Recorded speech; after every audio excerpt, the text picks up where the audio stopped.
what's up, everybody? It's Orange Bloods live, and it's Jeff and Chad, and we're actually doing a show. Technology is working with us. I am as ecstatic at this exact moment as I've possibly been in the name of being ecstatic. Hit that thumbs up button, subscribe to the channel, get notifications, jump into the Specs chat. We're talking Texas football. My God, there's a lot to unpack, including Steve Sarkisian about an hour ago finishing up his Monday press conference. A lot to unpack there. Funny enough, it really does go hand in hand with the title of the thumbnail, with the way that we're pitching the show. Chad, it's this idea of, are we at a point where Steve Sarkisian needs to give up the offensive coordinator position? I don't think anybody believes that he's bad as an offensive coordinator. I think we've reached this point in college athletics, though, where the head coaching job is so demanding. There's so many tasks to it that someone asked me the question the other day, does Sark get to spend as much time working on the offense during the week as the coordinator at Texas as he would have as the offensive coordinator at Alabama? And I was like, well, no. Lord, no. No. By sheer definition of the job, no. Today, Anwar Richardson, God bless you, Anwar, he asked the only question now that really matters from the entire press conference, and shame on the rest of the media for using that Q&A as literally the device for everything they'll write about today. But nobody joined in to ask a couple of follow-up questions. Nevertheless, Anwar asked Steve Sarkisian about whether or not he would give up his offense, or if he'd ever even considered giving. It was more like, have you considered it? Mm-hmm. And Sark said, no, I was hired to be the OC. I'm pretty good at it. And I'm constantly reminded of the interview that you and I did with Al Green a decade ago when I asked him, do you ever get bored of singing Let's Stay Together? Like, do you ever just want to not sing that song at a show? And he was like, no, man, that's my baby. Play calling is Sark's baby. And I thought he reinforced that today. And now there's a big old conversation that we can have about it. Yeah. But Sark's on the record and we know how he feels about it officially. Yeah, he says it's one of his strengths. And again, like you said, this is why I was hired. It's one of his strengths. And I think immediately some fans are going to be like, well, wait a minute. We just saw a guy in Ryan Day win a national title giving up play calling duties. Look around the country to a guy like Lane Kiffin that's known as a big time play caller. He's not calling plays at Ole Miss right now. And there's other examples you could make. But with Sark, again, he feels like this is one of his strengths. He said as much. And to me, it's one of the ingredients of this thing, Catch. But man, to get to where it was in Lexington, I don't think it's as simple as just talking about the offensive coordinator part of it. Because to me, it took a lot on the offensive side to get them that close to losing that game. It almost cost. It didn't because of the other parts, but it came damn close to costing them a game. And I think we all know deep down that you keep asking this defense to do that over and over and over, eventually it's going to cost you a game, period. Well, like we talked about it before the Florida game. We've talked about it all season. There will be a couple of games this season where the defense gives up more than 17. It happened a year ago, and it was a terrific defense. And one of the games was against Georgia, the home game, and shrug your shoulders. The defense was great that night. The offense literally just didn't help. The other game was Vanderbilt. And Texas had just enough that night to overcome that kind of a game, but this is a different team. The offense isn't as good as it was a year ago, quite frankly. There's a lot of NFL talent that's gone. And I think the elephant in the room with this conversation for me, because it's real easy to say it's Arch's fault. It's real easy to say, well, this is an O-line issue. It's real easy to point the fingers in a lot of places, especially at the players, right? And I think on some level, I think it gets lost last year with the criticism that went towards Quinn Ewers. There's almost this sense that Sark didn't catch any shrapnel from that. And I absolutely push back against that. The stat that I came up with this weekend that I think is incredibly telling, and I wish, again, somebody in the media besides Anwar, was ready to ask a tough question today. Like, if this were the Dallas Cowboys, what happened today is the equivalent of right before the Micah Parsons trade. Jerry's talking about Micah Parsons, and Clarence Hill, after Jerry's talking about Micah Parsons, is like, "Hey, Jerry, can you talk about Jaden Blue?" It's like, whoa. Like, Clarence would never do that because he's a total pro. Total pros work together. And it was a little disappointing that there wasn't a follow-up conversation because there's a million that could have been asked. Among them, in 7 of the last 9 games that Texas has played, going back to the Texas A&M game from a year ago, the Texas offense in 7 of the last 9 games against Power 4 defenses has failed to break 17 points in regulation. Now, that's 4 out of the last 5 games from last year and 3 of the first 4 games this year. Mm-hmm. Different quarterback, different wide receivers, different tight ends, different offensive line, different schedule. The team other than Ohio State, the teams are all different. So the only game they broke the 17 mark on would be the Florida game, and they lost it. No, it would have been the Clemson game in the playoffs because 4 of the last 5. So okay. It's A&M, Georgia, Clemson, Arizona State, Ohio State. Last year, those 5. Mm-hmm. Not to say that there weren't other games when they didn't do it.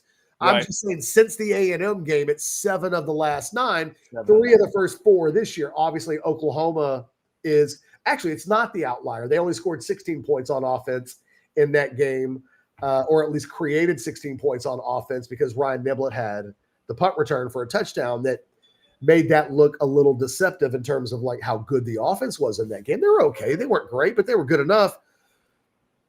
The only constant, besides Trey Wisner, right? Because Trey Wisner was a 1,000-yard running back on last year's team. He's the starting running back on this year's team. Other than Trey Wisner, the only constant between last year and this year is Steve Sarkisian as the play caller. It's his offense. It's his offense directed by back-to-back 5-star quarterbacks who were number 1 overall in the nation. You're not getting good quarterback play. You're not getting the kind of improved quarterback play that you would like to see quarterbacks make throughout the season. Now, I'm not someone that says things like Arch hasn't shown any improvement because no dickhead that would say that said it last week after the Oklahoma game. We did all the shows last week and nobody jumped in and was like, Arch sucks, hasn't shown any improvement. No, there are a lot of people saying that today, and I just find that to be intellectually disingenuous. But Arch is not playing well enough. Right. But last week also represented a high point for him, completion percentage-wise, rating. Like it was one of those where you're going, okay, well, you hope it's not the crest of something, but it was at least. We don't know. But what I'm saying is there are things being said about the quarterback today that 9 days ago weren't being said. Mm-hmm. And I find that to be intellectually disingenuous. Like, because the things that we're talking about today have been talked about during the offseason, talked about during last season's run. Like we were having some of these difficult conversations in the midst of winning. And a lot of times we just got called assholes. Right. But we can't, but I think it is fair though, you can't completely disconnect the Arch bad stuff from the conversation because it's got to be there. Like his rating against Kentucky was worse than UTEP. No, he was awful. So it's like we just have to. That's why I said it's just a lot of things at once. That is a piece of a 9-game sample size at this point, of which the majority of the sample size does not include Arch Manning. Yes, you're right. Absolutely. So again, and I don't know what the answer is because I don't know who's better than Sark. I don't know who they hire that you would look at and go, well, just go get him. The issue isn't, for me, Steve Sarkisian's quality as an offensive coordinator. The issue for me is that in order to be the best offensive coordinator in the world, you need to be able to focus 100% on being an offensive coordinator. And I thought the way Anwar positioned the question was really critical. Sark, in the modern age of college football, you've got portal, you've got two signing windows. You've got NIL. You've got a lot of this stuff happening in season. You've got all of these things that have never existed before. It gets lost. Georgia and Alabama cannot do what Georgia and Alabama did 5 years ago. The sport has dramatically changed. Dramatically changed. And you can't talk about how it's dramatically changed without talking about, hey, man, Lane Kiffin had to give up play calling. Ryan Day had to give up play calling. Not because they thought they sucked at play calling, because at some point, I think they realized the returns on my play calling aren't enough. There's not enough juice to justify the squeeze. And I just think Steve Sarkisian literally thinks he's the best play caller in college football. The issue is he's not able to dedicate himself to his craft in a way that truly allows for that. And I think the results are there. I'm not saying that Steve Sarkisian needs to give up play calling. I don't know what the answer is. But what I know is it's not working right now. And it does. And this is not because Sukamel and I got into this. If your turnaround response to this is, well, Arch just needs to hit open receivers, I just find that to be intellectually dishonest because they didn't score 17 points last week against Oklahoma, and Arch hit a bunch of receivers in tight windows. You can go back to the 5 games at the end of last season when they had 2 high-level NFL prospects at wide receiver. They had an NFL tight end. They had NFL players on the offensive line. They had an NFL quarterback. Quinn Ewers played yesterday in the NFL. Problems were still the same, Chad. The offense under Steve Sarkisian's direction is struggling and has been struggling for a while. There are themes that are consistent. How those get fixed will define, I think, if they can be fixed, will define the Steve Sarkisian era at Texas. I think the next 14 months and where this offense goes. And, in a lot of ways, if you don't believe that they're going to make the playoffs by running the table or winning 4 of their last 5 games and making it at 9-3 or whatever would get them into the playoffs, then really the focus is on 2026 at this point. That now becomes the most important thing going into next season. It's probably Arch's last season because, quite frankly, if Arch comes back next year and has another shitty season, he ain't coming back to Texas again. He won't go pro. He'll leave. He'll go somewhere else. He will do the thing that we've seen Carson Beck do. Like, Sark's going to get a redo on this. And it's critically important that they get over this hump that they can't and haven't been able to get over. And I don't have the answers. All I can do right now is point out that the problem does exist and needs to be addressed in some capacity. I've had a lot of people on Orange Blood today calling me out for a number of different reasons. They said I was too hard on Sark for saying on Saturday night, I thought Sark got it wrong in the press conference. I thought what he needed to do after that game was not call out his players. He needed to pull a Nick Saban, throw himself on the sword, and say it's all him. And a lot of people thought I was really harsh on Sark. They were like, well, he did say that he wasn't doing enough to get players the ball. And I was like, right, now, continue it. There's more. And he didn't. Today, he started the press conference off with, hey, guys, I got to do a better job. How do you got to do a better job? Everything. Offense has got to be better. Got to be more disciplined. Got to do this. Got to do that. Got to do this. Got to do that. And you know what? The buck stops with me. I have to do better. And as soon as he said that, I was like, attaboy, Sark. Yeah, and he did what needed to happen. And he did not say that half the SEC lost last week, which is what he said on the field and in the presser in Lexington. And that's what fans are going to remember. But he didn't say it today, which is key. Well, and look, I think he could have said that today. No. Had he said on Saturday, if he shows up today and he threw himself on the sword on Saturday. Yeah, Maybe And he's a little philosophical about it, right? He's like, well, a bunch of SEC teams cannibalized each other, and it's hard. It's hard to go on the road. And like, if he just started saying some of this stuff, we probably nitpick him a little bit, but the timing is everything. Yeah. And everything feels different 48 hours later. I thought it was interesting that there's some people on Orange Bloods a bit, and I know we got a bunch of super chats, so we'll drop right into those here in a second. There's been some people on Orange Bloods who've said, oh, somebody got in his ear. I don't know that that's what I think happened. I wonder like if when it was all said and done, Sark just reflected on it all. I don't know. I wonder what changed his tune. I don't know that it matters. All that matters is that he took some accountability. I literally had somebody on Orange Bloods tell me last night, tell me why it's important that Steve Sarkisian shows accountability. That's some of the shit I'm arguing with or debating right now. It's like, wow. Wait, what? And when I asked a person, did you just ask why Steve Sarkisian should hold himself accountable? Was that real? He ignored that question, and that guy just kept hammering me on Orange Bloods nonstop. And I was just like, anyways, I'll be honest. I've been wanting to quit all my jobs in the last 48 hours. Sometimes there's just too many bastards, man. Like, I don't know how to have a real conversation of what people want, Chad, really, and they'll never admit this. Texas fans like to tell themselves they're better than this. They want Texags.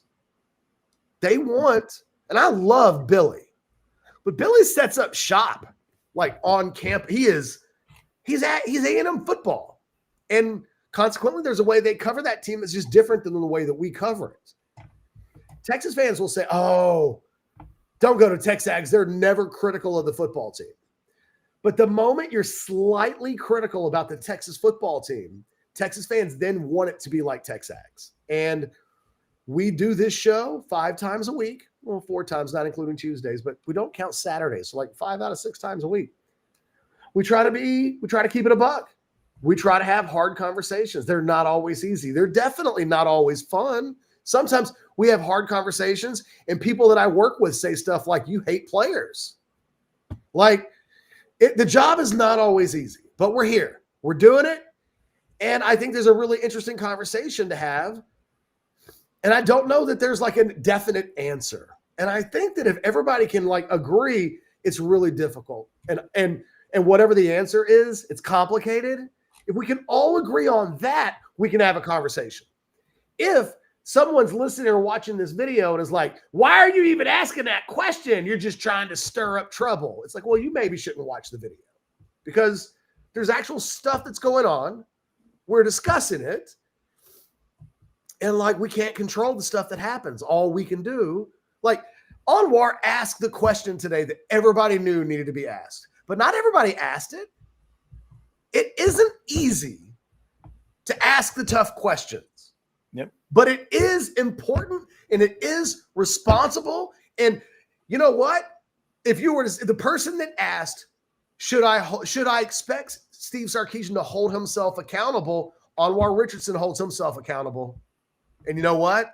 That's why he's here. That's why he's the best in the business. If anybody wants to know, why did I go out and get Anwar Richardson from the NFL? For that shit right there. Because on a Monday, when nobody else is going to ask a tough question, he asked the tough question. Everybody uses the video. Everybody will write the quotes down, but nobody had the guts to like do a follow-up. Too many chicken shits in this industry. I'm sorry. This is the difference between a pro market full of journalists and actual reporters and this college beat, which just has too many fanboys on it. Overall today, I actually thought the group was pretty good. While you're right, somebody didn't go into that any deeper. There was a direct question about benching Arch and stuff. I thought overall the group was as good as they've been in a while. I mean, that's honestly a really low bar. I'm just saying. Question directly after Anwar's question. Let's see. Directly after Anwar on the play calling. Let's see. Where was it? You want me to look it up for you? I'm looking it up. I'm just double I checking. can go to Alex's. Where was it? Well, here we go. No. Oh yeah, give up OC. The next one was to the fans about their panicking after a win. What would you tell the fans? And then it was about Arch's struggles. And do you think about how do you deal with it? And do you think about taking them out? The second question, the question that I'm looking at that was asked, according to Alex's rundown, was about Colin Simmons and the pass rush. And then said Golden asked about the fan base. So right after Anwar's question, and I don't even know who asked the question, someone asked about the pass rush, at which point he said there was a shift in the approach going into the Florida game. He was allowed in this game to play faster. They're all playing better up front. Spence, Lance Jackson, Burke. That person should be ashamed. Like, what you have to do as a media person in that situation is realize your shitty question doesn't matter at that point. What matters is literally the thing that's happening right in front of you. Literally the thing that's happening right in front of you. Again, it's that example of in a pro sports market, if the Dallas Cowboys had this exact same situation, and because the media has a good editing ear, as soon as Sark was asked the question, everybody went, oh, I'm using this. And whoever has the next question has a responsibility, a journalistic reporting responsibility to stay on track. Don't go off topic. It's literally the goddamn thing that everybody's going to be talking about all day. So but I don't know who did it. I'm not calling anybody out, but they suck at their job because at that moment, you have to know this is what matters, not the pass rush. Not the pass rush, not Colin Simmons. And I don't know. You know me, man. I get on my Monday soapbox, but it's little things like that that just irritate me. And you know what? We should move on. I apologize because we should just stay on topic. Oh, it just annoys me though, Chad. It annoys me. It annoys me because all I want is for the people who cover this team to do their jobs. Yeah. All right. We'll focus on the main thing, which was that Anwar asked that question. We'll talk about that conversation. And when the Arch question was asked, the very next question came from Chip. And there's a million follow-ups that could have been asked about, hey, what would it take? So you're saying what he said about the bench was that he thought Arch was processing the defense well, and that he was not overwhelmed. What needed to happen at that point was a follow-up question from whoever was next in the room to say, so to be clear, in the future, if you feel if Arch is overwhelmed, that would be a condition to put the backup quarterback in. Chip asked about the offensive line and the steps that it made against Oklahoma and the step back against Kentucky. And then you know what? There were no other questions asked. That was the end of the press conference. So I appreciate that Chip had an offensive line question, but the two questions that mattered the most, and who was it that asked the Arch bench question? I do not recall. I don't either. I did not recognize the name, the voice right away. But that person asked a really good question, and it's really frustrating that the media in Austin has and Chip should know better. Chip's covered the NFL before. Chip's covered the Cowboys. He wouldn't sit there and listen to Jerry Jones talk about Micah Parsons, and then as soon as it's over, go, Jerry, about the stadium. You guys going to close the window so that like your quarterback and receivers aren't blinded? Like there's a time and a place for everything. And I'm just pleading for the media. Start listening. Do your job a little bit better. A couple of guys showed up today and did real yeoman's work. And some of you just asked questions just to hear yourself say something out loud. All right, we do have some super chats to get to. Let's see, where the heck do we start today? Let's get this real quick out of the way. He's going for the corner was first up today. Would an OC help him hit wide open receivers? Help Manning hit wide open receivers? Manning hit wide open receivers against Oklahoma. Again, that is intellectually dishonest because Arch was awful on Saturday, but like awful. But that is not what's happened in the sample size. It spans over multiple seasons. It doesn't talk about in 5 fucking years, Sark hasn't had a plus quarterback. He's the offensive coordinator. The question is important. Are you going to give up the OC duties? Part of the OC duties is producing a quarterback that is better than like mediocre. And in 5 seasons, and this is not an Arch Manning deal, it's an Arch Manning deal right this second. But it was a Quinn Ewers deal for 3 years. It was a Casey Thompson and Hudson Card deal for 1 year. Every quarterback that Sark has worked with has not been better than mid. So don't tell me would it help if if Arch could hit open receivers. That didn't happen in this last game. That is not the universal issue over the last 5 seasons. It has been the issue in some seasons. I mean, to be fair, in 2021, Xavier Worthy was wide open like on every play. Well, I mean, it's a weird. Casey Thompson couldn't hit him. That'd be one of the strangest questions I've ever heard a coach get asked, though. Do you believe there's a connection between play calling on offense and quarterbacks missing really easy reads? No, that's not the way you would ask that question, though. But you would ask Sark, yes, Arch missed some wide open receivers on Saturday, and like he has to be better. Like that's not good enough. It's probably the reason why you're getting a question about did you consider benching him? Totally fair. However, in the last 5 years, your quarterback play has not been good enough. Or do you disagree? Right. Yeah. And again, 7 of the last 9 times they've played a power 4 defense, they've not broken 17 points in regulation. That's not Arch Manning all the time. That's not Arch Manning missing receivers all the time. Right. It was a big issue on Saturday night, but if they blow Kentucky out, all they did was blow out the worst team in the SEC, and the issue still is pertinent. And if you don't think if they'd scored 40 against Kentucky that this isn't going to rear its ugly head again before the end of the season, you're not paying attention to the trends that are occurring right now. All right. Thank you all for these super chats. H-Dog, $4.99. Buy or sell if the season continues this way. CDC makes Sark hire an OC or show Sark where the door is in the off season. So it's not coming to that quite yet, right? No. We got to stop living in these extremes because no one here could possibly say they've heard me say Steve Sarkisian should be fired. I don't want to use the throw the baby out with the bathwater expression because I've used it like 10 times in the last 24 hours.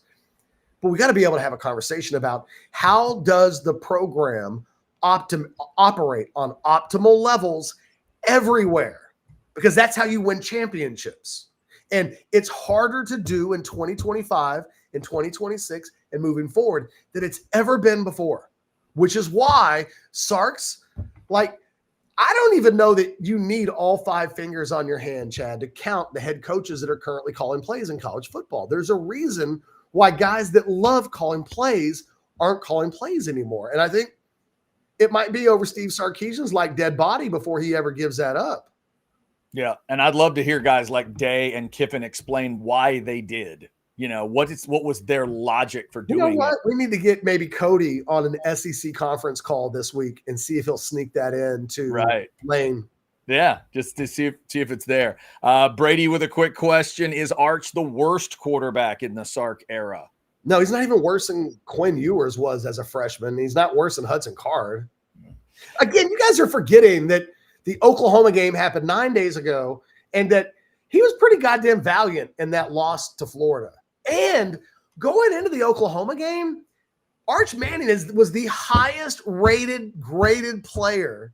Now, look, I know Pro Football Focus is cockamamie, but it's not subjective. Like when I use them as a source, it's not my opinion. I'm pointing out someone else's data.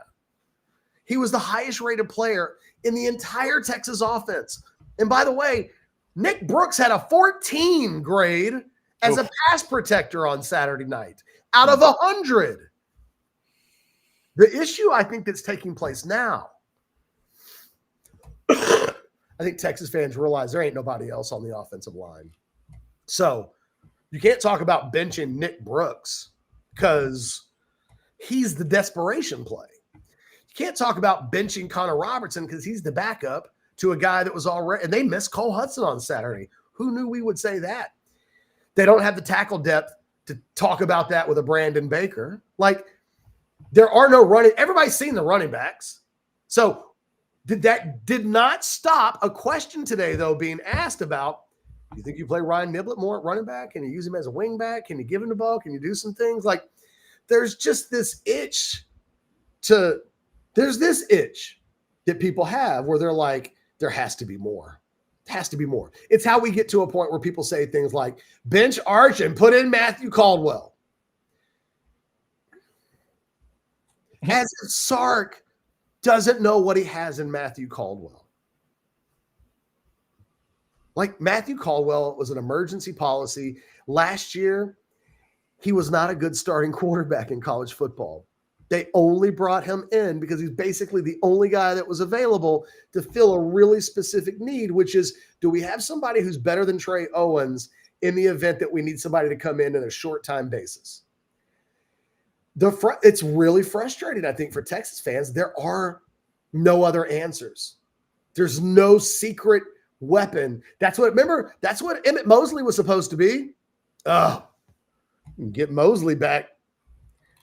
Impact player. I mean, I think Emmett Mosley is talented and a good player, but he's literally nothing in this offense right now. He's just a guy. We got other super chats we will get to. We'll also thank some of our great partners today, like the good folks at AV Consultations. They can do a lot of stuff for you. Hi, this is Tom McKay, owner of Audiovisual Consultations, and we'd like to take a moment to thank all of our clients for making the last 37 years both fun and fruitful. If you haven't yet, I'd like to invite you to give us a try for all your home electronics needs. There's no need to leave your home to find great pricing and incomparable service. No traffic, inexperienced sales geeks, or pushy showroom tactics. We come to you. So just relax, hug your kids, and smile. We handle all the work. Just give us a call at 255-8678 or online at avconsultations.com. Sailor Joe, I'm going to catch the one you just sent in, even though it wasn't a super chat, but we got to get to the super chats first. I'll ask it, though. $9.99 from James. RG3 had a good point. Years of dominating a decade are gone. The portal hurts teams' ability to build depth. It's going to be about hitting on your 5 stars and portal guys. UT got it right in 23-24. Not in 25. I mean, there's a lot of truth to that. I think one of the things I wrote about in my 10 thoughts from the weekend were one of the real adjustments that Sarkisian has to make. And I think this is a real critical. I'm glad you asked the question, James. So last year, Texas had 36 incoming players. 25 of them were from high school and 11 were from the portal. I am not an advocate for you just stop recruiting high school. That's stupid. But you have to start taking less high school because in the portal age, you take these guys that look, most guys that are prospects as recruits are legitimately 2 or 3 year projects no matter where they go. That's how it works. There aren't a lot of guys that show up and are ready to contribute. Now, in the old days, that was okay. You could take guys, sit them on the bench, 3rd-year impact guy, 4th-year impact guy. Ryan Niblett's kind of a good example of this, right? Except, what do we know about Ryan Niblett? He's kind of the exception to the rule, so much so that Sark's gone out of his way to say, look, man, I basically had to fall on a sword with Ryan and say, please stay. We want you to stay. But guys leave. Guys are leaving after 1 semester, 2 semesters, 3 semesters. What Texas has to start doing now is taking less high school guys. You don't take more than 15 or 16. You just don't. And this is the difference, right? Last year, the split was 25 and 11. If it had been 18 and 18, just for the math, that's 7 more portal guys that Texas had the room to take, not including the scholarship that it gave a walk-on because they thought they didn't need any more help. That's 2 or 3 offensive linemen. That's a couple of speedy receivers. That's a playmaking tailback. That is this season completely changed. Instead, they took 8 more guys that will take 2 or 3 years more to develop, Almost all of those guys will leave before they ever see the field at Texas. And if they're lucky, one out of the final 8 to 10 guys they took out of the high school ranks will turn out to be a good player for them. And then you know what will happen? It's like Deontay Foreman. Then people will grab on to the Deontay Foreman example and go, well, see, 2 stars hit. And you're like, well, they do. Nobody would ever say they don't. They just hit at really extreme rates that you wouldn't want to gamble your mortgage on. But we do this thing where we don't look at the bigger picture. We look at things like Arch couldn't hit an open receiver on Saturday. And I say, well, no, that's true. But that is not consistently all that's going on. Like, you know what else didn't happen on Saturday? They didn't run the ball. Was that Arch's fault? Was it Arch's fault that after the third quarter they had 8 goddamn carries? But that's not inconsistent with what keeps happening to Texas. And you know what? We talked about this last week. Trey Wisner, up and down. He is Jekyll and Hyde as a college football player. What did I say I needed from Trey Wisner a year ago against Kentucky? Went for $158. What did I ask for on Saturday? $158? Nope. $138? Nope. $118? Nope. $108? Nope. 2 games in a row. 2 games in a row where it just looked like he was good and productive. Yep. I needed 18 to 20 carries, 90 yards. But you know what? That's a running game that is working to some degree. And whether it was him or Sark or a combination of the two, Wisner had a bounce back game in the wrong direction. He followed up a great game against Oklahoma with an absolutely terrible game on Saturday. And look, nobody's talking about that today. There's a lot happening on the offense. It's not just Arch. And it wasn't just Arch in the Kentucky game, while acknowledging he was terrible. But he missed some open receivers, but he got his ass killed too. Like, there are times when he missed receivers and it was like, well, maybe if he wasn't almost bound for a concussion on that play, maybe it would have been a little bit better. Yeah, that Mosley slant is kind of like an interesting example of this whole season, because did he miss a wide open receiver? Yes, he did. Was he getting crushed as he missed that wide open receiver? Yes. So it's like Sark was asked about that play today too. That's a hard play to dig through. There's a lot going on there. It's not as simple as, well, he missed an open guy. Pat Mahomes doesn't make that throw every time. Right. He just doesn't. Like, it's a different deal. And I think, by the way, Chad, can I just stop for a second? Of course. It feels so good to be doing a show with you where I'm not worried that I'm a drop or I can't, or that like my mouth isn't matching my words. Like, I could get used to this. I'm enjoying it so far. The fact that you just said it out loud scares me. But no, I used to blame it on Restream, and as it turns out, it was just my 8-year-old MacBook Pro. There you go. Sorry, kids. Hey, and you know what that's called? Taking responsibility. There it is. That can help. My fault, not Restream's fault. Although today, Restream's fault. Today, Restream had some faults too. We do have more super chats we will get to. Let's remind you, if you haven't heard, it's a 3:15 kick, middle of the day for Texas and Mississippi State. Come see us at TCH Social Austin. The specials are back. The jellyfish for $3, the Fanatic cocktail, those wing specials. The people are loving the wings. $2 select drafts. Last week I did the chicken sandwich and got the chicken fried, and it was excellent. There's so much good stuff at TCH Social Austin. Come see us, 183 and Anderson Mill for the watch party. All right, let's see. Let's go here to Patrick's $5. 8 first downs, red zone 1 time, the Niblet return. PFF grades for Campbell, for Baker, for Gooseby, for Robertson, for Brooks.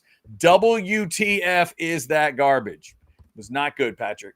It was not good. The offense, you threw out a lot of ingredients in that offense, and I don't even think you mentioned Arch in there. Like Ketch said, a lot going on the offensive side of the ball.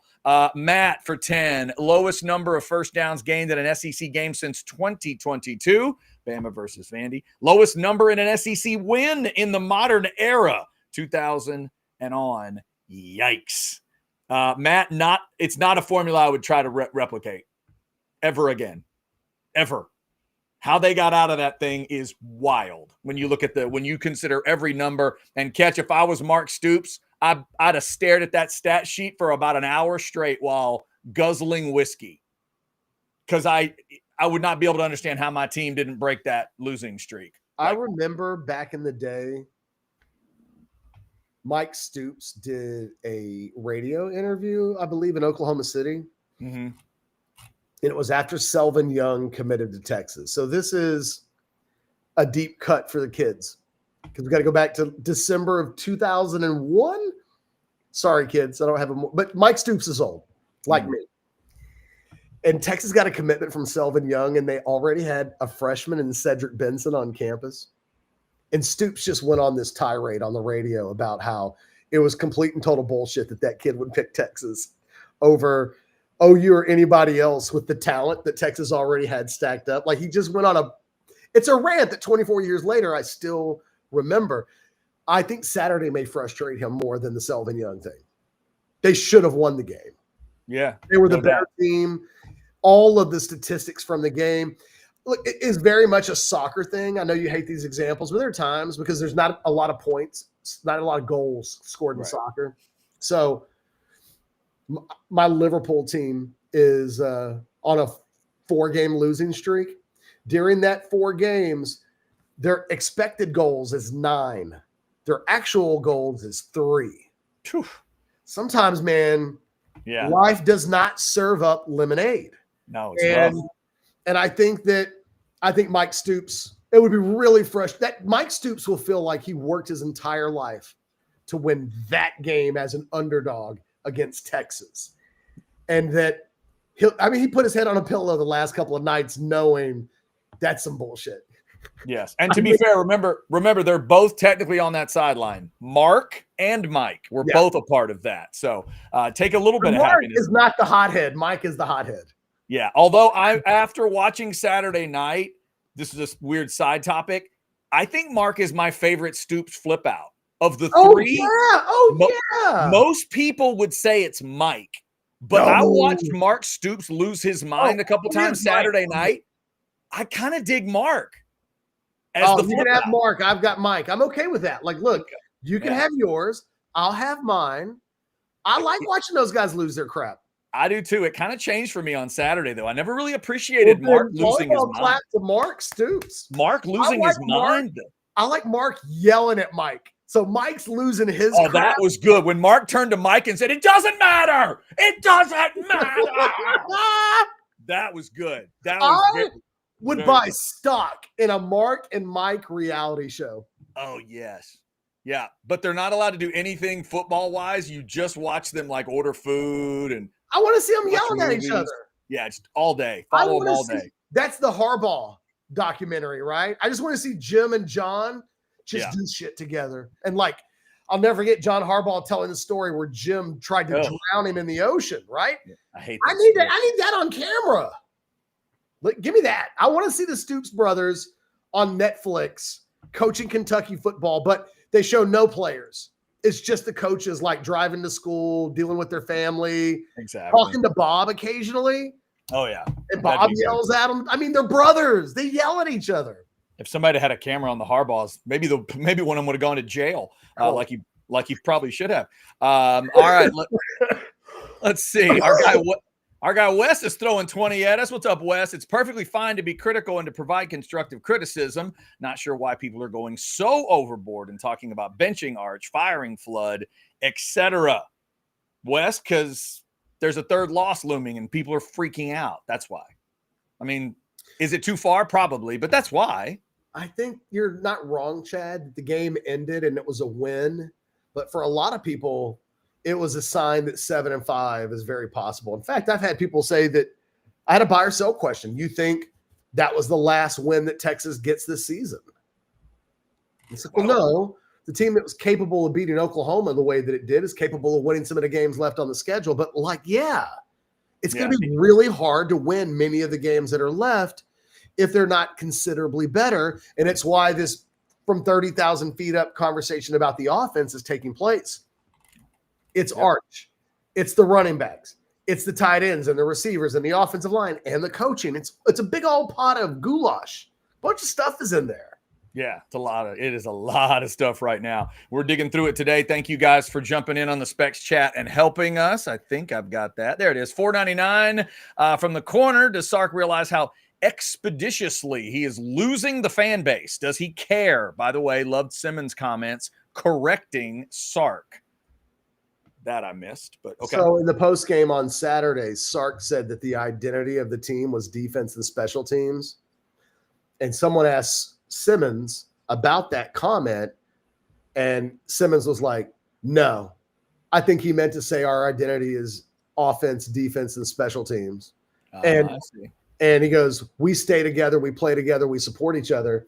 And when the guy goes, yeah, okay, but Sark said defense and special teams, and Simmons was like, yeah, I think he meant to include the offense and just forgot or something. Like he was not having that it was a 2-tier system and that the offense was less than those other two parts. That might be Colin Simmons' way of kind of doing the backwards version of, hey, fellas, y'all want to pick this offense up at some point so I can stop talking like this after games? Might be a little bit of that too. And I thought the thing about what Sark did on Saturday that was a little dangerous was that if they lose that game and he takes the same approach, it'll sound a different way to his players. Yeah, I think if they had lost it, he would have absolutely fallen on the sword. If they lose that game and he's like, man, we should have fallen on some fumbles. If one of those guys falls on a fumble, it was like, no. I mean, you say that, but we don't know. All we know is what he actually did. I think it's really important what happened today. And I think that when you make $11 million a year and you're the offensive coordinator and you made all of these decisions and you're responsible for developing the quarterback that people are asking whether he should have been benched on Saturday, you got to own it all. Like, that's the job. Did you hear the little – consequently, Chad, when it comes to Orange Bloods or Orange Bloods Live, everything comes to me. Like, nobody else. It's my job. If you have a bad day, if Anwar has a bad day, if Jason or anybody has a bad day or does something wrong, it comes back to me. And there's never a point where I would say, yeah, it was all Jason. Jason sucks. Jason should have done this. I am, because it's my job. It's my team. It's my responsibility. And yeah, man, I'm sorry that I hold Sark up to the standards that I think all leaders in leadership roles should live by. The buck stops with whoever's the leader. And you know what? Colin Simmons sounded like a leader on Saturday night. Yeah. It's just weird to me that on the field, Sark had that half the SEC thing ready. He had that in the holster on the field. It was so weird. And then he got to that point. That's just one of those things that he probably had whispered into his ear by the SID office, and it was probably fresh. Like, hey, FYI, just so you know. Yeah, it's like, geez. I mean, it's so. By the way, somebody can I pull this up real quick? Hold on, because I'm so confused. I'm just trying to. Someone had a shot, whatever, at me, but like I don't understand. This is what I'm talking about. Hold on. Let's see if I can. I'm looking for it. Well, there's a lot of chats today, so but somebody said there's a bunch of former players. Here it is. Man, Catch, former players from UT doesn't believe in the shit you're talking. What do they not believe in? Is it what I'm saying is shit, or am I shit talking? And if former players don't believe it, like what I would say is they're just as fucking full of bias and stupid opinions as the rest of us. I'm wrong all the time. Let's not pretend that former players are, because I know another former player that called the offensive linemen traffic cones. That is easily ruder than anything I've ever said about anybody. That did happen. That did happen. All right, let's see. More super chats rolled in. Matt, $5. Sark has never had a quarterback he brought in via high school or portal get drafted as a head coach before Quinn Ewers. Head coach Sark is not as good as OC Sark. Okay. I mean, look, I have serious doubts right now about Sark's ability to develop quarterbacks based on a 5-year sample size at this point. I've not seen him have success. I saw him have success in Alabama and look, he had success with Mac Jones. So I don't dismiss that but it was his only job. He was the offensive coordinator, and he was surrounded by weapons that are just change what you're capable of. But he was the OC there.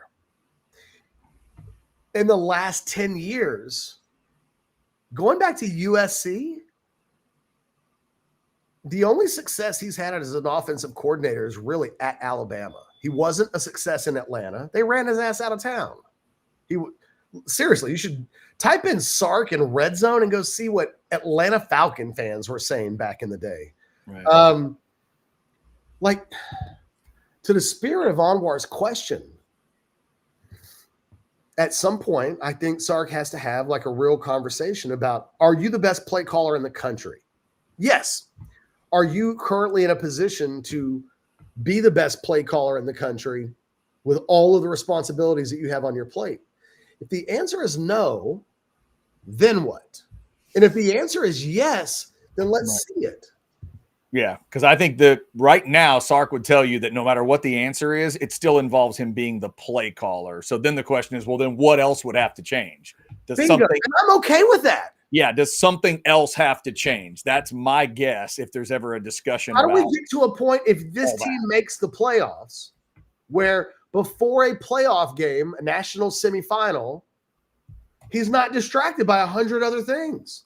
Right. Yeah, it's just so tough what they're asking him all to do right now. Brad, 999. It's the execution, not Sark. You can't blame him for recruiting / developing, or you can blame him for recruiting / developing, but it's his job to scheme guys open, and it's the player's job to execute and make the plays required.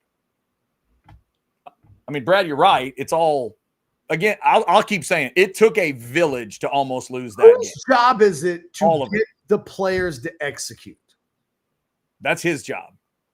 And that's why he has to ask himself, Catch. That's what I get. That's where I would get back to. Whose responsibility did Sark say today it was? His. That DeAndre Moore didn't get out of bounds. That DeAndre Moore didn't stay in bounds. Definitely his. But you know what? That speaks right to stuff we've watched before. We've watched him do that for 5 years, Catch. We've watched him mess up time management. We've watched him screw up situations with timeouts. We've watched those little details get away from him. He's got to figure that stuff out. Maybe because he's calling plays. And maybe, right, maybe it's the play calling thing that's getting in the way. The other thing he has to figure out, and again, I don't know how to connect this in your brain. It's like, I called a play, dude was open, my quarterback had time, my quarterback flat missed him. And Brad, how do I deal with that? Sark disagrees with you. Sark made a point to say, you know what, looking back at overtime, we really only needed to be in a position to kick a field goal. Like, he basically said, my fault on the play that led to the Brandon Baker penalty, because game management, time management, game situations, all that stuff matters. And it's not always just about execution. Sometimes you need your coach to be the best guy on the field. Texas is paying Steve Sarkisian $11 million to be the best head coach on the sidelines of every game that Texas plays. Yeah. And Catch, if he's right that 3 games ago, he became a coach focused on his defense and special teams. I mean, who were the first players out of his mouth today about how good they were? Was his kicker, his punt returner, his punter, and then he mentioned his defense. If he's really that guy and he's the offensive play caller, details can't get missed. They can't. DeAndre Moore has to stay in bounds because you told him to. That's what has to happen. Catch, I rewatched that sequence. How much time did he have to say it? He had them all gathered around, one timeout for Kentucky, about 1:10 or whatever was on the clock. It didn't come up, Chad. It did not come up. He stood there with all those guys around him and apparently never said, fellas, we do not go out of bounds these next 2 plays. It's no matter what, we don't even have to gain a yard. We don't go out of bounds. If you're carrying the football, get down. Do you understand what I'm saying? It never occurred to him or anyone else to even whisper it in his ear. Does he need a guy to whisper it in his ear? Sark, make sure we stay in bounds here. He walked through it today. he wasn't able to walk through it in the moment. And on Saturday, you're right, because on Saturday, he kind of threw DeAndre Moore under the bus a little bit, where he was like, if he goes down in bounds, the game's over. And it's like, well, yeah, but it's your job to make sure he knows that. And if you have a player that makes that mistake, that doesn't understand the game situation, I don't blame the player. Right. I blame the coach. And Sarkisian today agrees with me. A lot of people don't realize, like, part of what happened today is Sark admitting a lot of the things that we said directly after the game actually were correct and spot on. Yeah. Absolutely. Ketch, somebody has a great question for you that's not a super chat. We will do that after I give Specs a little bit of love. They are the ones that bring us the chat. The rabbit's up there. Go get stocked up at Specs.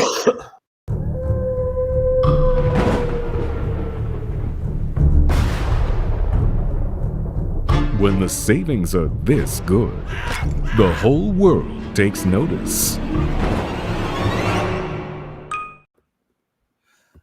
All right, Catch, somebody wanted to get inside your brain real quick on this one. Would you have pulled Arch in the third or fourth?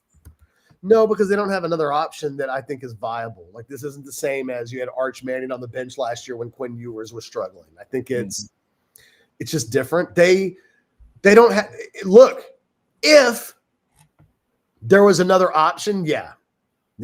Matthew Caldwell ain't it. He's just not. Like – what you can't do is call on an option that might turn out to be worse. And I said this on Saturday. The Quinn Ewers benching of Georgia absolutely impacted that decision, and it will for the rest of Sark's career. He pulled. Did you gain any insight from his explanation of that today? Because he went back to it. He referenced it. He didn't, but he did go back to it last season where he says, in retrospect, I wish I hadn't done it. Well, no, but today he said Quinn was overwhelmed. He said Quinn and the offense was overwhelmed, and that's why I did it. And I didn't think Arch and the offense were overwhelmed on Saturday. I just think that's words in this instance. I think because the context of that is it crippled Ewers mentally. Like, it just did. He did not respond well to that. And the week after that Georgia game, there was a lot of concern from people inside the program that by the end of the first quarter of that Vanderbilt game, that might be his career over. That they thought he was that mentally shaken by what happened. I think, and look, Sark, Ewers never was right really the rest of the season. No, I mean, other than the Florida game performance, which was one of the last few times of the season when he had both Matthew Golden and Isaiah Bond healthy on the field together. Again, it goes back to the decision-making of, what's cool? Fast guys.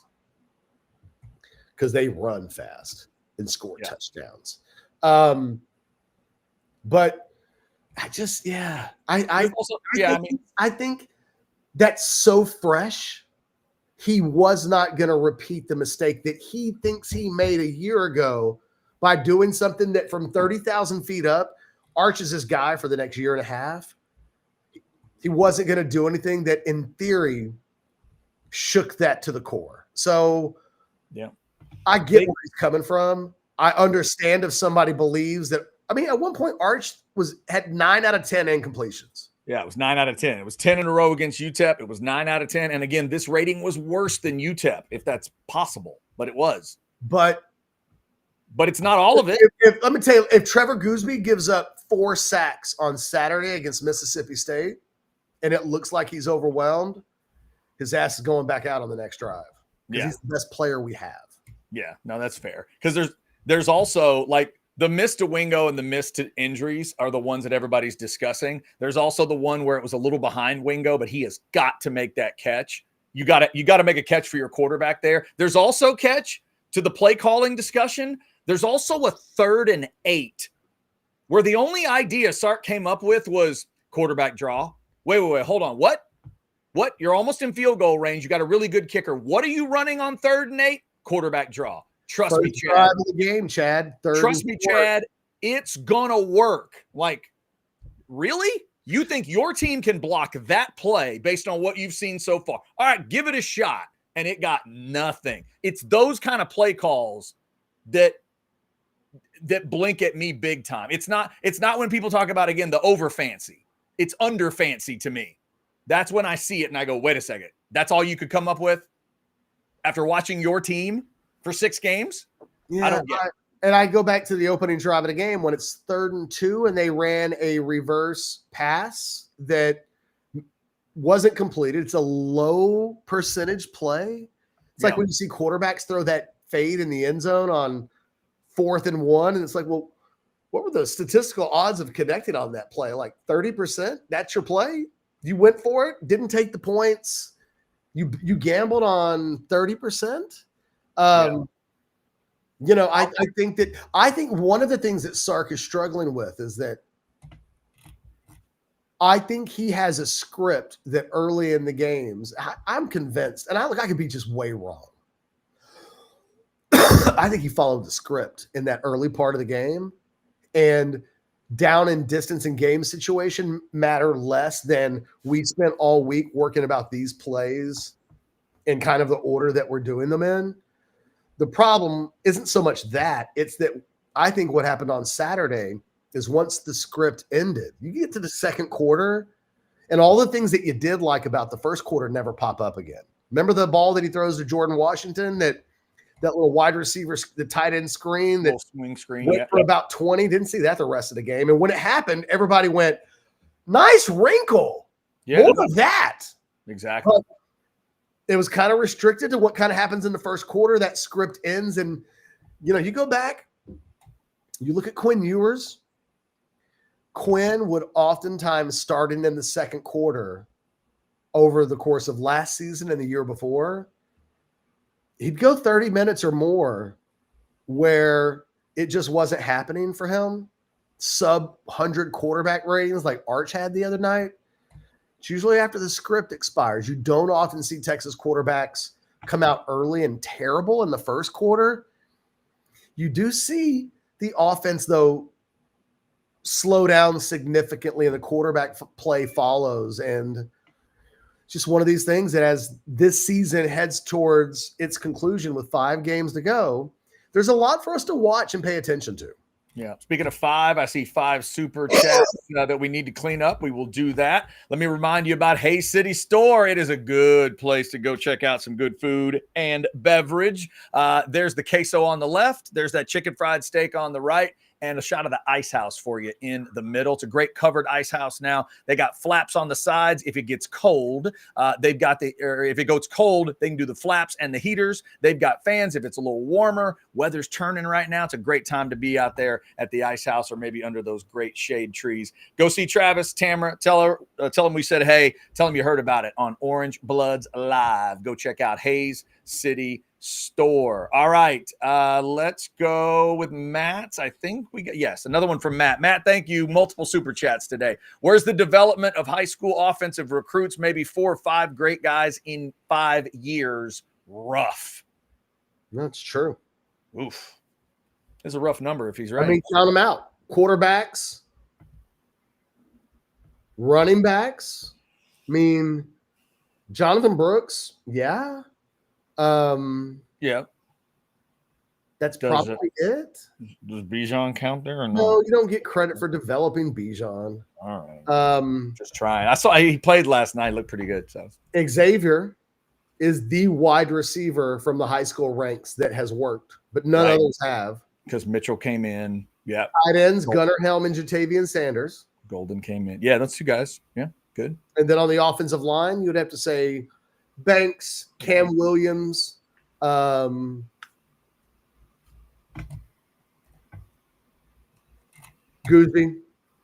But he's talking about great players. Right. Like I'm just listing the guys that developed. So some of those ended up being great. Jonathan Brooks was great, would have been great had he stayed healthy. Xavier was great. Most of the guys that had panned out on that short list were really, really freaking good. But yeah, no, it's half a decade in, and you can kind of count them on one hand and maybe a couple of extra fingers. It's not good enough. But honestly, if you're killing it in the portal, and Texas has, I don't really care about high school receivers if they keep on bringing in Adonai Mitchell, Matthew Golden, Silas Bolden, Isaiah Bond. Like, this team would be so much better if it had Silas Bolden on it. Just that, the third guy from the portal they took last year. The difference that they made this year versus those other years was that they relied entirely going into this season on the development of quarterback, running back, wide receivers, tight ends, offensive line, all in-house. Yep, except for 2 guys, right? In the end, 2 guys out of the portal, 1 tight end, 1 receiver. Yeah. They grabbed a couple. All right, Catch, I do not know if we want to even entertain this one. It is a super chat. You think Sark's, I'll just say personal stuff, ruined his ability to coach up the offense? It's all on his side of the ball. I don't like getting... Yeah, I don't either. But look, I think we can acknowledge he's human. Look, last night I got into a fight with my wife. And you know what? I've been pretty cranky today. And like, sometimes you got to admit, like, outside life impacts your day job. And I think my day job probably impacted. I found myself yesterday. I was watching the Liverpool-Manchester United game, Chad. And I was just way more angry and loud, mad than I can remember being in years watching a game. It was unhealthy. And it occurred to me yesterday, I was like, you know what? I used that example and I wrote this to Jason. I said, I think the stress of the job really has gotten to me in the last 48 hours in a way that I can't remember it happening in a long time. And, we talked about Chip earlier today. I remember when Chip was working at Orange Bloods and like Maggie was going through some tough stuff. Remember? And it was like, he's a human being, man. Like, everything is impacted by what happens off the field. And I think one of the things we don't give enough credit to is like that these guys are human. And Sark has gone through quite some stuff off the field in his personal life.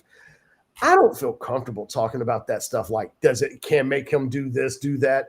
But what I would say is we have to have enough grace as human beings to say that some of the stuff that happens in life might impact your work. It has with me this weekend, and vice versa. They correlated into each other. It was impacting my home life, and my home life was impacting, I think, my work. I found myself really negative on the message boards yesterday, but people weren't saying anything to me they wouldn't normally already say, but there was something different about it from me.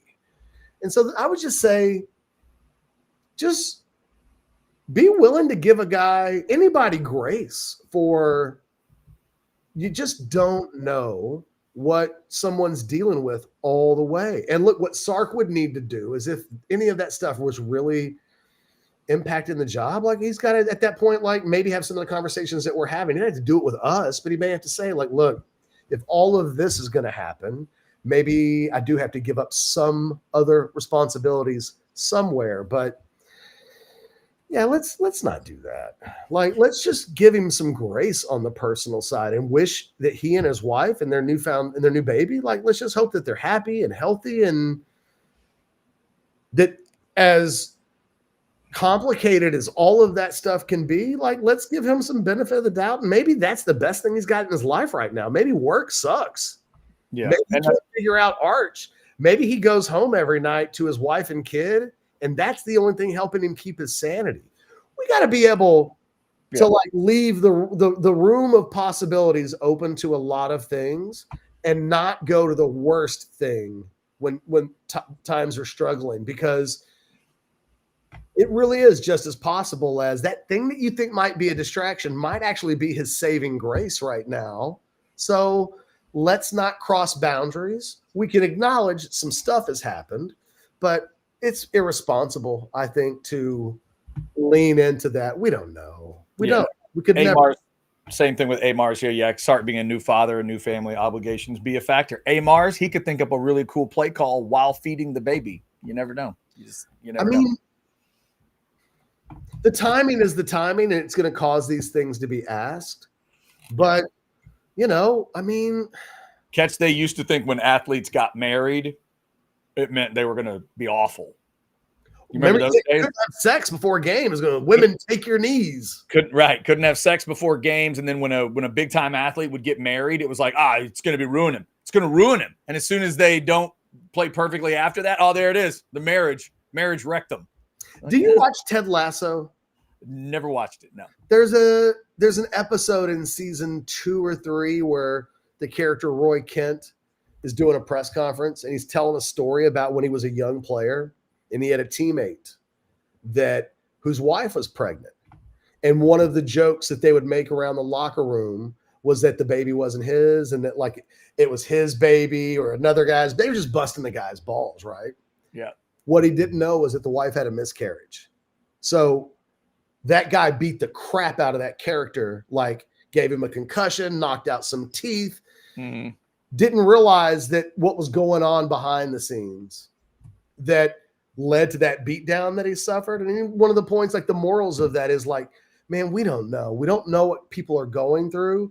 Yeah. The best thing that we can ever do is keep our humanity, if nothing else. Sure. And try to be good people. And like Sark's personal stuff is his personal stuff. And again, we have to be open to the idea that the best thing in his life right now is his wife and child. Like isn't that way more likely than not? I look at my kids every day. Wish I could go back to the age they are when Sark has his young kid right now. So as taxing as that is, it's also like the best part of life. So no, I don't subscribe to this is somehow not football related. All right, let's clean up these super chats here. Jay sent us a $5. Best radio you never heard was week after Texas OU game that Mike got in a fight at the half and had players walk out.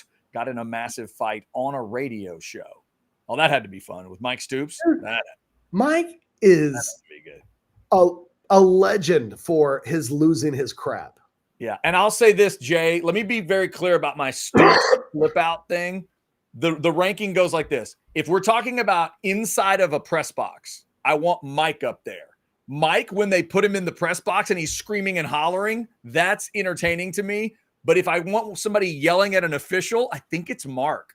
I enjoy Mark yelling at officials, I think, more than I enjoy any of the other Stoops. But I want Mike trapped in the box. Because when he's trapped in the box, cage animal. It is a whole nother story that is so fantastic. All right, we got to finish these things up. We're at an hour 12. All right, $4.99. Just saying Napier just got fired by not letting go of the play calling and tanking his team. Do you think Sark pays attention to that? Are we really comparing those two guys? That's why Napier got fired? Because he wouldn't give up play calling?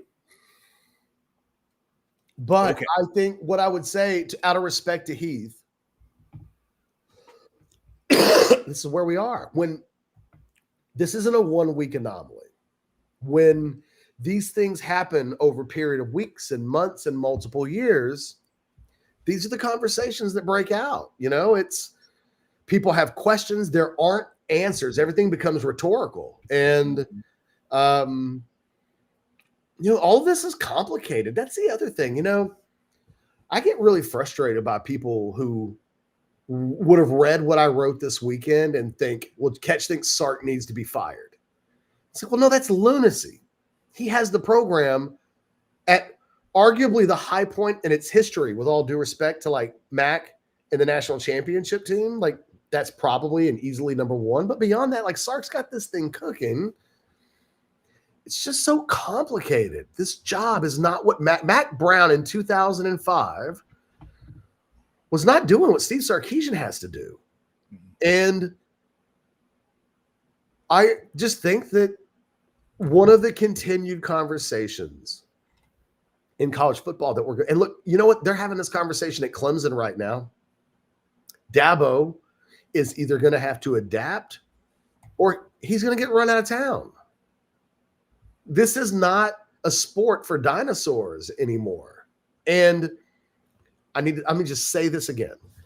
The goal is to operate at optimal levels in every area of the program. So if you've got a capologist for NIL or revenue sharing, that motherfucker should be the best capologist in the world. If you've got a lead scout who is in charge of evaluating your portal guys, should be the best guy you could possibly find. If Brandon Harris is dealing with agents and like massaging those relationships, is Brandon Harris the best in the country at what he does? Yes, then that's what he does. You know what we don't ask Brandon Harris to do? Scout video. But that's what we're asking Sark to do. Hey, be the offensive coordinator. But also, how much money should we be spending in revenue on percentage of offensive linemen? Like, how the hell would Sark know that? Yeah. What experience would Brandon Harris have in that? He's never run an NFL salary cap. They can ask a bunch of questions, and you could ask the people that are experts, or you could just hire an expert. All right, 2 more here. Catch $4.99. I think Arch should have been the starter last year to ease him in with all the talent we had instead of putting all the pressure on him. He is not ready, or he's not ready. Yeah, he's not ready. I think is what that's supposed to be. Here's what we know about Quinn. Ultimately, Quinn wasn't good enough. When we talk about, and look, but it wasn't all Quinn's fault. But in 4 of the last 5 games against Power 4 competition that he played in his career, the offense did not score more than 17 points in regulation. That is with an NFL running back that I saw yesterday in a 22-point win. Nice job, Cowboys. That is with 2 wide receivers who are playing in the NFL right now. I watched both of them yesterday.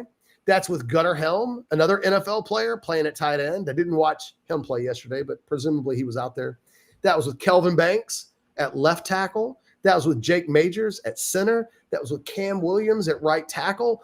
All guys that have been starting in the NFL or been in NFL training camps or drafted in the NFL. And, you know, it's different. And if Sark plays Arch last year, Arch might fall on his face, or surrounded by much better players, we might have seen him come out of the 2 games that he did start, and maybe he never looks back, or maybe he has a few games mixed in, but by the end of the year, he's hit his real stride. I think the toughest part about this season is there's so much wrong with the offense. I don't want to say it's impossible for Arch to hit his stride, but it's really hard when the line doesn't block, when your receivers aren't consistent. That's the other thing. We talk about times where it's like Arch should have hit open receivers. And I don't want to say the quiet part out loud, really, but I mean, if a ball hits Ryan Wingo in the hands, it feels, I don't know, 50-50, 60-40, 70-30, but like Sark. Yeah. He also made a reference to bad route running today. I went back. There's a couple plays you go back and watch, and sometimes I think, all right, let's look at the whole thing, right? Is that exactly where the receiver's supposed to be? There are some, every once in a while, there's messy routes. There's just a lot of, you said it, there's just a lot of ingredients here. Well, look, let's do this. Name a great quarterback, Chad. Name a great quarterback. Currently? Yeah, so like it's like a magic trick where the magician just tells a random person to name somebody, and then I do a trick. All right, Patrick Mahomes. When Patrick Mahomes was at Texas Tech, remember, you watched him play, I think maybe even in person, or we definitely got the Mahomes experience covering the Texas program. Yeah. If you surrounded Mahomes at Tech in his first year as a starter, I need to go back. I tell you what, while I'm talking about this, I just want to know what Patrick Mahomes' college stats were. Let's just take a guess. I mean, it's Patrick Mahomes, arguably one of the top 3 or 4 quarterbacks in the history of the game. You want to guess what his passer rating was in year 1 at Texas Tech as a starter? It's a great question. Patrick Mahomes, year 1 in that offense, man, they chunked it around a lot. I'll say first year was 135. It's crazy. His passer ratings in order as a young player, 151.2 first year as a starter. 51. All right. Year number 2, 147.2. Okay. Last year at Tech, 157. Okay. But now let's go back to 2014 when he had a 151.2. He's at Texas Tech. His offensive line cannot block anybody. The running game doesn't work. His receivers are inconsistent in a lot of areas. and his coaching doesn't quite know what it wants to do. Do we think Patrick Mahomes is a 151.2 pass efficiency guy if we make all of those dynamics a reality when he's also a first-year starter? I just think that, the issue is almost every great quarterback, Julian saying withstanding, goes through this ebb and flow of when they're a young player. They go through some stuff, ups and downs. Tom Brady, Mahomes, Aaron Rodgers, Peyton Manning. I've gone back and looked at all of these guys and some of the stuff they did as young players, and they were wretched at times. But you know who else is wretched at times? Wretched players. So what happens is you tell this dynamic, right? Where, look, Arch is a young player, and all of the greats, for the most part, have gone through this exact same thing, but so have terrible players. Like Tyrone Swoops went through a first-year slump, and you know what? It didn't get a lot better. It's the rub. It's why when people are asking me today, what do I think happens with Arch? I'm now at a position where I don't know. What I know is what he's going through is natural, but what he's going through is natural for players that become great and also players who never became good. Yeah. And we got to see how his story goes. What I would say is there are traits of Arch Manning, and I will list them out for you in just a second. No quarterback in the country right now coming into, I don't know what the number is after Kentucky because it was so bad, but coming out of the OU game, there wasn't a quarterback in the country that had made more like hard NFL throws. I forget what the stat is, but it's like NFL throws or complicated throws or whatever that stat is. And he had the most terrible throws and the most great throws at the same time. Yeah. But what I would say is like, what gives you hope is that, well, he can make those great throws. Remember that play, all you Texas fans out there? I know it was 9 days ago, so hard to remember, where he's in his own end zone and he's rolling to his right and he hits Parker Livingston along the sidelines with a BB that like people around the country were talking about the next day. Like that was something. Yeah. By the way, to the person in the chat earlier that said, name one pass Arch has ever thrown that was better than Caldwell's one, that one. Sorry, go ahead, Catch. No, like he has the ability to make NFL throws. That's a positive trait.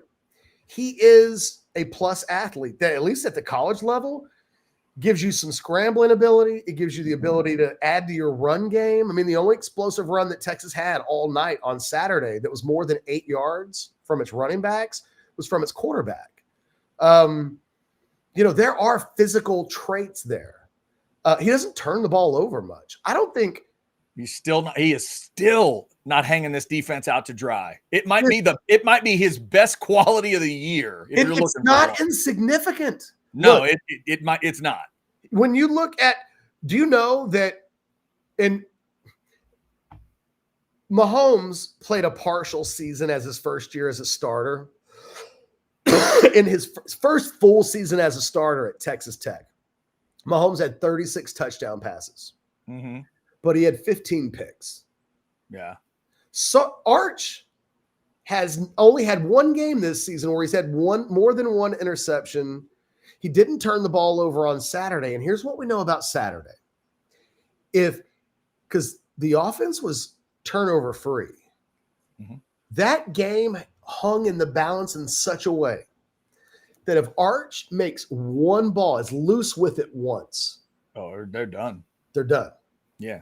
It is not an insignificant thing that on a night when Arch Manning was wretched, he wasn't so wretched that he turned the ball over to the other team. And I'll tell you what, there are coaches out there that would take a wretched quarterback who doesn't turn the ball over over a decent quarterback who turns it over all the time. I guarantee you this, Catch, if he had thrown more picks, Michael Taft might not have sat next to him and tried to bail him out like he did. Michael Taft might have folded his arms and been like, yeah, go ahead and answer that question, 16. No, you sloppy-ass quarterback. He's not doing that. Yeah, it's one of these things, man. There's just nuance to the conversation. There just is. It's not he sucks, and it's not he's the greatest of all time. He's not really better than this right now. But when he is, the traits that he displays are traits that could serve him really well in future years. He might also be a bum. He could be Garrett Gilbert, right? He could just not end up being a college player. He gets drafted. Maybe he sticks around as a practice squad guy. And, that's within the realm of possibilities. But don't dare approach me with this notion that Arch has shown nothing this season, because that feels, I've said this phrase before, but I will continue to say it. It's intellectually dishonest to have seen the Oklahoma game last year or the last week and then 9 days later go, Arch hadn't shown me anything ever. Yeah, that would not be fair. Last one, $4.99. Thank you, Mayo Corn Dog. That's gross, by the way. Glad you guys asked the real questions. The media needs to sack up and ask real questions to Sark and players as well. They are well paid. Gloves off. That's kind of where we started today. Mayo, do you know that what made that question really well done was that Anwar wasn't a dickhead about it. Mm-mm. He asked the question while telling Sark, dude, your job is tough. You guys got to do so much stuff. Like, it's crazy how much stuff you guys have to do. Because of that, have you ever considered giving up play calling? Because it's one of the 1,000 things you're asked to do. It wasn't insulting. It wasn't the kind of thing that made. It's funny because Sark's original response was to shake his head and say no, but he wasn't insulted by the question. Right, he got it. And he actually expounded on it. Like, we've seen when Sark is annoyed by a question, he can be short and he can answer a question in a way where media guys will never ask him the question again. Instead, because Anwar was respectful and asked the question in a way that wasn't a gotcha moment for Sark, Sark answered the question with some depth.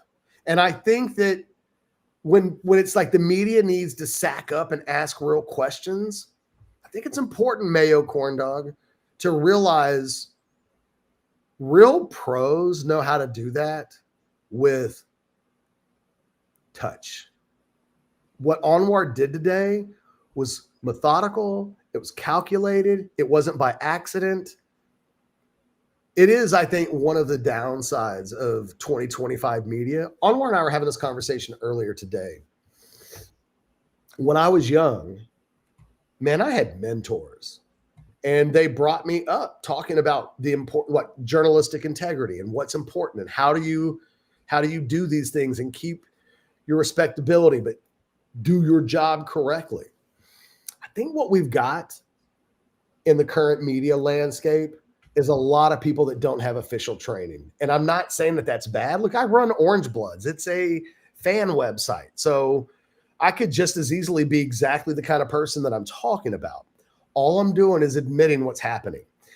You have a room full of reporters that weren't trained to be reporters. You have a room full of reporters that never had a mentor say, this is how you do it. Watch how I do this. And I don't know that we live in a world where even the mainstream guys are taking young guys under their wing and really, I think a guy like, I told Anwar this, I think Kirk Bowles does a good job of this. It always feels like with the Statesman guys, no matter how many people they run through, Bowles, when he was with the Statesman, was really good about, you could see, he worked with those guys. I don't always see a whole lot of that. And I think when we talk about the media needs to sack up and ask real questions, Mayo, they don't know how to. All they know is the question that they want to ask sounds like they're being a dick. And in order to ask the really tough questions, you have to ask them in a way that almost sounds like you're complimenting the person that you're asking the question to. And you can ask about the offensive line. You can ask about any number of these things and ask the questions in a non-insulting way, and you'll get some answers. I just don't think that the media in 2025, and I don't know that this is just a Texas media thing. I think one of the new age media questions is that, look at the White House. You've got people asking questions in the White House press corps that aren't journalists anymore. And so guess what? Sometimes they don't ask good questions, or sometimes they don't ask questions at all, or they don't ask the tough questions because they're just happy to be in the room. And I think we have that in the Texas media too. There's so many guys that are in the media that it's been their dream to be in the media at Texas, that they've made it. And being good at their jobs and constantly improving, I don't see it a lot.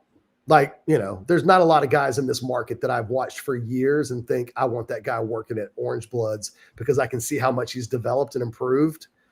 I wish it were the other way around. I really do. I give attaboys all the time when they're deserved. In fact, first thing I did today, Chad, when Sark fell on the sword, first thing I did was go to Twitter and say, attaboy, Sark. Like, I am really quick to compliment. I'm also really quick, though, to call shit. So I feel like I'm fair, but yeah, man, I know it probably sounds like, I don't know, a media guy complaining about the media. I just feel like we're having a conversation. And just like the football program, there's some nuance behind it. I think it's a little complicated. I don't think it's as easy as sack up and ask the questions.